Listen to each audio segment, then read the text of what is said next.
बहुत पुरानी बात है। श्यामपुर नामक एक सुंदर गांव था। उस गांव में अंजलि नाम की लड़की रहती थी। अंजलि खूबसूरत, चुलबुली और अपने बड़े भाई अनुज की खास लाडली थी। एक दिन अंजलि कुएं से पानी निकालकर अपने घर लौट रही थी। रास्ते में उसे पेड़ के नीचे एक चमकती हुई चीज दिखाई दी। अरे, ये क्या चमक रहा है? क्यों ना पास जाके देखा जाए। वो सहमती हुई पेड़ के पास गई। अरे वाह, ये तो कितना सुंदर आईना है। इसे तो मैं अपने साथ लेकर जाऊंगी और अपने कमरे में सजाऊंगी। रोज सुबह उठकर इसमें अपना चेहरा देखूंगी। इस आईने में तो मेरी खूबसूरती निखर के आएगी। अंजलि पानी का घड़ा नीचे रख के आईना हाथ में उठाती है, पर जैसे ही वो उसमें अपना चेहरा देखती है, डर के मारे उसके पैरों तली जमीन खिसक जाती है। उसको आईने में अपनी शक्ल की जगह एक भयानक और बदसूरत चुड़ैल दिखाई दी। चुड़ैल आईने के अंदर से उसको देखकर हंस रही थी। उसकी लाल फटकर बाहर आती हुई आंखें और बड़े बड़े नुकीले दांत देखकर अंजलि के होश उड़ गए। बचाओ, कोई बचाओ मुझे इस भयानक चुड़ैल से, बचाओ बचाओ। और चिल्लाते हुए आईना फेंक दिया और भागने लगी। भागते भागते वो घर पहुंच गई। घर पहुंचने पर जब अंजलि की माँ और भाई अनुज ने उसकी शक्ल देखी तो वो घबरा गए। आप कौन हैं और रो क्यों रही हैं? क्या हम आपकी कुछ मदद कर सकते हैं? माँ, ये मैं हूँ अंजलि। आप मुझे कैसे नहीं पहचान पा रही हैं? अरे अंजलि, ये क्या हुआ तुम्हारे चेहरे को? अंजलि ने खुद को आईने में देखा और वो चिल्ला उठी। हाय, ये मेरे चेहरे को क्या हो गया? मेरे चेहरे पर ये झुर्रियां और दाग धब्बे कैसे हो गए? अब मैं बाहर क्या शक्ल दिखाऊंगी?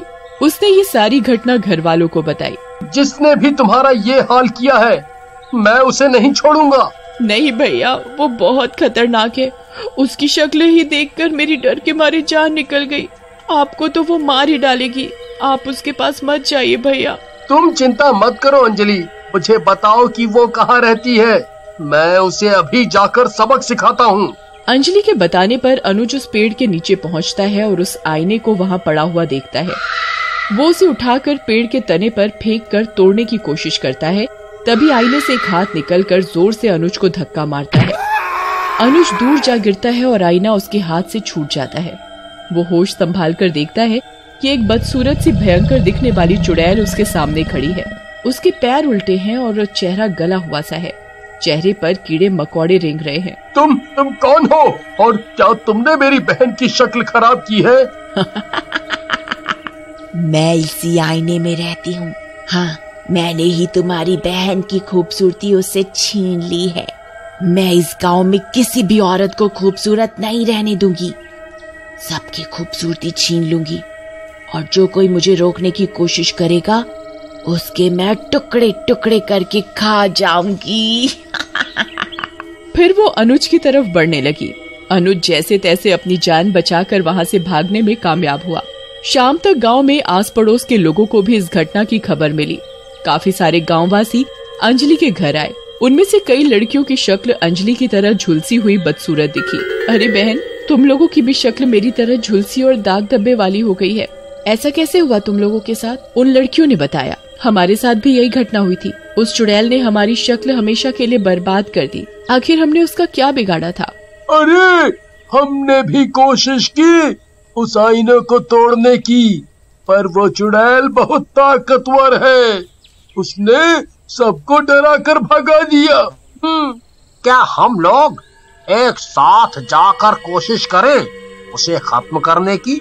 हाँ, चलो उसे जाकर दिखाते हैं कि हमारी बहनों के साथ ऐसा करने का क्या अंजाम होता है। ठीक है, सब अपने हथियार लेकर चलो, उस पर हमला करें। रात को सारे आदमी एक साथ उस आईने के पास जाते हैं। एक आदमी उस पर लाठी से प्रहार करके उसे तोड़ने ही वाला होता है कि अचानक जोर की हवा चलती है और सब इधर उधर गिरने लगते हैं। चुड़ैल निकलकर आईने के बाहर आती है और उनके सामने जोर जोर से डरावनी आवाज में हंसने लगती है। तुम फिर आए हो यहाँ? लगता है तुम भूल गए कि मैंने तुम्हें क्या कहा था। तुमने फिर भी मुझे दोबारा रोकने की कोशिश की।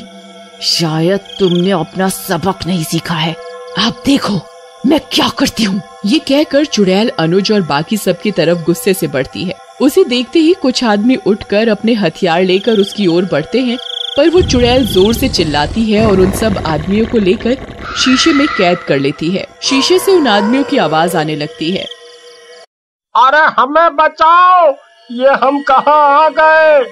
यहाँ बहुत अंधेरा है, कुछ दिखाई नहीं दे रहा, कोई हमें बाहर निकालो यहाँ से। चुड़ैल आईने के पास खड़ी होकर जोर जोर से हंसती है। मुझे मारने चले थे, मुझ पर वार करने चले थे ना तुम लोग, अब मजा आया? अंदाजा हो गया न तुम सबको कि मैं क्या कर सकती हूँ। अनुज और बाकी बचे हुए कुछ आदमी धीरे धीरे पीछे हटने लगते हैं। यदि मेरे आईने को नुकसान पहुँचाने की दोबारा कोशिश की तो तुम सबका भी यही हाल करूँगी। अरे जान बचाकर भागने में ही भलाई है। अनुज और बाकी बचे आदमी वहाँ से जैसे तैसे भाग निकलते हैं। वापस आकर वो लोग बाकी सबको इस घटना के बारे में बताते हैं। सब ये सुनकर बहुत घबरा जाते हैं। शायद इस चुड़ैल का मुकाबला करना मुमकिन नहीं है। अब तो उसने हम में से कईयों को बंदी भी बना लिया है। पर हम ऐसे हार नहीं मान सकते, कोई ना कोई तरीका तो होगा उस चुड़ैल को खत्म करने का।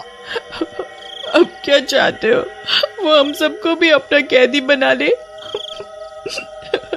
मैंने सुना है कि हमारे गांव के मुखिया बहुत ही समझदार इंसान हैं। हम सब उनके पास जाकर पूछते हैं, वो कोई ना कोई उपाय जरूर बताएंगे।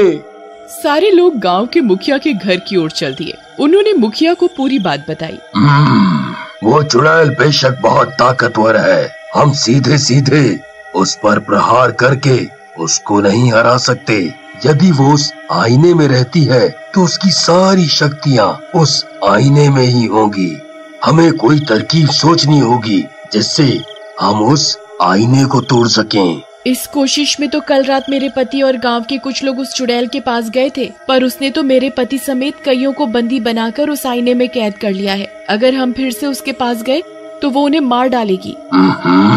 यदि हम कोशिश नहीं करेंगे तो उसको कभी नहीं हरा सकेंगे और वो कभी भी तुम्हारे पति और बाकी कैदियों को आजाद नहीं करेगी। ना ही बहनों की शक्ल उसने बदसूरत बनाई है, वो ठीक हो सकेंगी। वो चुड़ैल ताकतवर है, पर यदि हम समझदारी से और साहस से काम लें तो एक उपाय है जिससे हम उसे खत्म कर सकते हैं। कैसी तरकीब मुखिया जी, आप हमें बताएं, हम उस चुड़ैल को कैसे मार सकते हैं और सबको उस चुड़ैल के जाल से आजाद कर सकते हैं। मुखिया ने सबको तरकीब समझाई।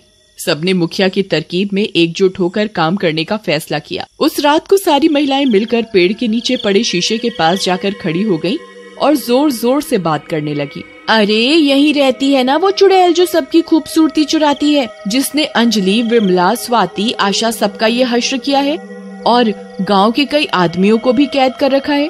अरे वो तो कायर की तरह सिर्फ अकेली लड़की को ही शिकार बनाती है। हम सब की खूबसूरती एक साथ चुरा कर दिखाए। तभी जोर जोर से हवा चलने लगती है और गुस्से में गुर्राने की डरावनी आवाजें आने लगती हैं। सब डर कर सहम जाते हैं। वो बदसूरत चुड़ैल आईने से निकलकर गांव वालों के सामने आकर खड़ी हो जाती है। गुस्से में उसकी आंखें और भी लाल होती हैं। वो बड़े बड़े नाखून वाले हाथ बढ़ाकर महिलाओं की ओर बढ़ने लगती है। क्या कह रहे थे तुम लोग मेरे बारे में कि मैं तुम सबकी शक्ल साथ में खराब नहीं कर सकती? मेरी ताकत पर शक किया तुमने।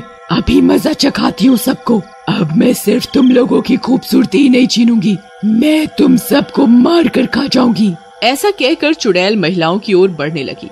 तब तक अनुज एक बड़ा सा पत्थर लेकर पेड़ पर चढ़कर चुड़ैल के आईने से निकलकर बाहर आने का इंतजार कर रहा था। जैसे ही चुड़ैल आईने से दूर गई, उसने आईने पर निशाना साधते हुए ऊपर से वो पत्थर जोर से फेंका। पत्थर लगते ही आईने के टुकड़े टुकड़े हो गए। चुड़ैल भी जोर जोर से चीखती और कराहती हुई बोली, आह, ये तुम लोगों ने मेरे साथ अच्छा नहीं किया। वो जमीन पर गिरकर तड़पने लगी और देखते ही देखते खत्म हो गई। अंजलि और सारी लड़कियां जिनकी खूबसूरती चुड़ैल ने छीन ली थी, उनकी शक्ल वापस पहले जैसी हो गई।